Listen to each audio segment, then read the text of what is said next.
अर्जुन विषाद योग नामक पहला अध्याय।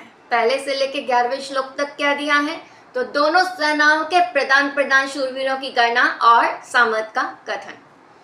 पहला श्लोक है धृतराष्ट्रोवाच। धृतराष्ट्र बोले, हे संजय, धर्म भूमि कुरुक्षेत्र में एकत्रित युद्ध की इच्छा वाले मेरे और पांडु के पुत्रों ने क्या किया।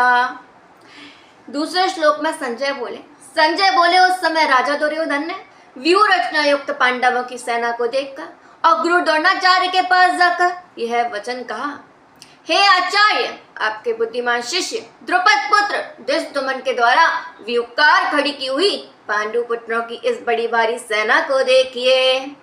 इस सेना में बड़े बड़े धनुषों वाले तथा युद्ध में भीम और अर्जुन के समान शूरवीर साहित्यी और विराट तथा महारथी राजा द्रुपद, दृष्टकेतु और चिकेतान तथा बलवान काशीराज, पुरुजित, कुंतीभोज और मनुष्यों में श्रेष्ठ शैव्य पराक्रमी युधामन्यु, बलवान उत्मौजा, सुभद्रापुत्र अभिमन्यु एवं द्रौपदी के पांचों पुत्र, ये सभी महारथी हैं।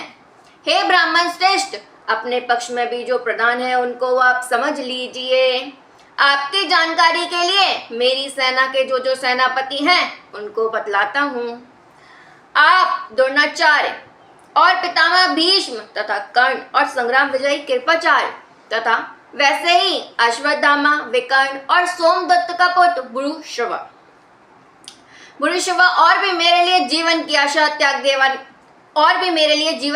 त्याग देने वाले बहुत से शूरवीर अनेक प्रकार के शस्त्र अस्त्रों से सुसज्जित और सबके सब युद्ध में चतुर हैं। भीष्म पितामह द्वारा रक्षित हमारी ये सेना सब प्रकार से अजय है। अजय मतलब जिसको हराया नहीं जा सकता या जिस पर विजय प्राप्त नहीं की जा सकती। और भीम द्वारा रक्षित इन लोगों की यह सेना जीतने में भी सुगम है। दुर्योधन बोल रहे हैं गुरु से कि जो भीष्म पितामह है उनके द्वारा ये जो सेना की रक्षा की जा रही है ये बहुत सुरक्षित है, इसको कुछ नहीं होगा। और जो भीम द्वारा रक्षित इन लोगों की यह सेना है, हम इनको आसानी से जीत सकते हैं। सुगम मतलब आसान। इसीलिए सब मोर्चों पर अपनी अपनी जगह स्थित रहते हुए आप सभी लोग निसंदेह भीष्म पितामह की ही सब ओर से रक्षा करें। राधे राधे।